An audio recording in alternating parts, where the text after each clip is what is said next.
Turneu botëror i atletikës për veteran me moshë mbi 35 vjeç vjen për herë të dytë radhazi në qytetin e Shkodrës me një aktivitet të rëndësishëm ku marrin pjesë rreth 500 pjesëmarrës, përfaqësues nga 45 ekipe të botës. Për presidentin e shoqatës atletëve për veteranët e Shqipërisë, Rudin Bektashi, është zgjedhur Shkodra jo vetëm për traditën e mirëfillt sportive, por edhe për mikpritjen e pjesëmarrësve, të cilët krahas konkurimit shijojnë edhe bukuritë natyrore turistike. Jo vetëm i kënaqur, po unë jam i lumtur që përsëri në Shkodër ne zhvillojmë edicionin e dytë të Speed Master Athletics.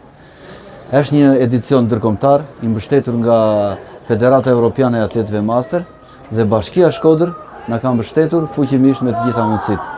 Dhe ky edicion ka arritur duke u rritur. Numri i atletëve është përsëri duke u rritur dhe ka kaluar shifrën e 540 atletëve. Dhe unë jam shumë i kënaqur me këtë performancë, me këtë pjesëmarrje dhe shpresoj që të na vijë përsëri si vitin e kaluar. 540 atletë të regjistruar dhe shpresojmë që të na vinë të gjithë, sepse disa atletë kanë për disa arsye edhe mund të mos vinë. Nga është gjeografia e pjesëmarrjes? Gjeografia e pjesëmarrjes është për t'u admiruar, janë 46 shtete të regjistruar në këtë aktivitet. Është një rekord për llojin e vet, është një edicion që quhet EMA League, European League, ku janë disa aktivitete të këtij lloji në Europë dhe ka thyer të gjitha rekordet e vendeve pjesëmarrëse. Janë rreth 540 atletë. Në vijim, Bektashi flet edhe për konkurimin e atletëve shqiptar dhe konkretisht atyre shkodran. Shqipëria është pjesëmarrëse me rreth 30 atletë.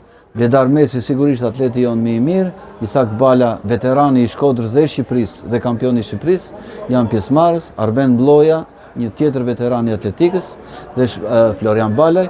Shpresojmë që këta të dalin mirë dhe të jenë fitues. Do zgjas 4 ditë në mënyrë që atletët jo vetëm të bëjnë atletik, po edhe të shijojnë në maksimum Shqipërinë. Është fillimi i verës, koha është e mrekullueshme.